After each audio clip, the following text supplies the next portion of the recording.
Hey, let's move on to the moon salutations now, which were actually created by Shiva Rea for women. So, as you may or may not know, sun salutations were created for the male anatomy, as women were not permitted to practice yoga at that time, at least not the asana series anyway. But that's for another lesson. So, let's go ahead and watch Lindsay as she moves her way through this and notice the work that's done with the pelvic floor and the hip openers as she does. It's got a playful sway to it, and I would say defines closely to the history of yoga related to dance. I do have this muted so that we can focus on what we see and the notes I'm sharing. So open up the shoulders, support the low back, gaze skyward with a soft neck. Invite the belly towards the thighs and float down with a generous knee bend.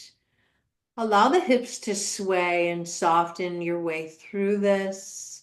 Stepping that foot back, ease to the side and allow the arm to raise overhead, taking a generous back bend, floating above and behind and above again.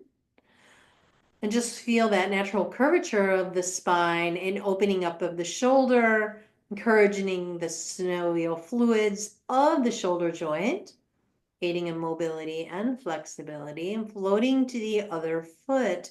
Allow the body to just fall into a forward fold, easing from side to side, allowing your fingertips to drag. And if your hands are not reaching the floor, that's completely fine. You also have the choice of bending the knee if that feels better for you and if that's what you want to do.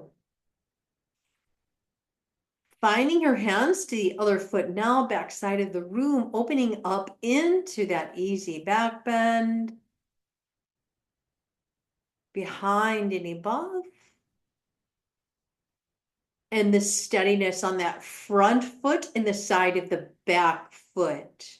The shoulder is placed over the wrist to help protect that wrist. Maybe taking a neutral pose like a cat-cow, easing into child's pose. The feet can be flexed or the toes can be pointed, and the hips can be as high or as low as they feel good for you to do so. Some folks like knees together and other prefer knees apart. Dealer's choice. Easing up onto the forearms here, allow the body to float from side to side and notice that spinal movement, spinal rotation that we get. Hands together, so grounding, so centering. I have to say, of all the salutations, moon salutations has my heart. It is the one that I love the most. I remind you to place your focus on how these feel to you rather than how you look or Lindsay looks or anybody looks.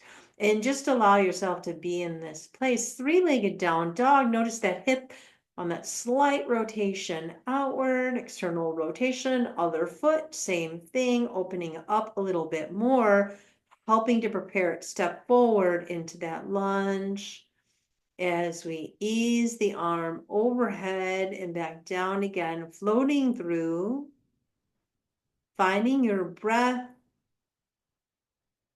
She's anchored her body weight on the side of the foot. Notice that it's supporting the knee, not allowing the knee to move its way side to side, but rather nice and sturdy. And then back into that prasarita, or that forward fold, floating the fingertips forward. And I invite you just to ease into this, play with this, and see what feels good for you.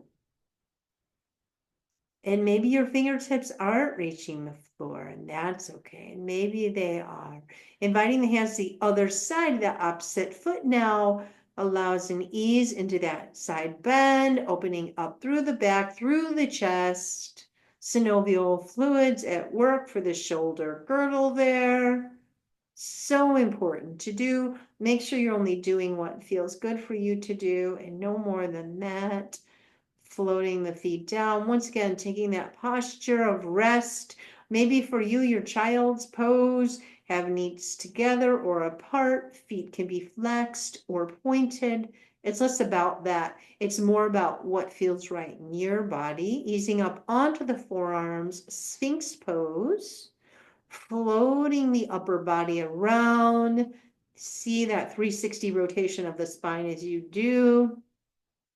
Making your way into downward facing dog. Pedaling the heels at whatever pace feels good for you to do so, creating space for feet to walk forward, forward fold. Bellies on the thighs and knees have a generous bend to help protect that low back. Ragdoll up, one vertebra at a time, and namaste.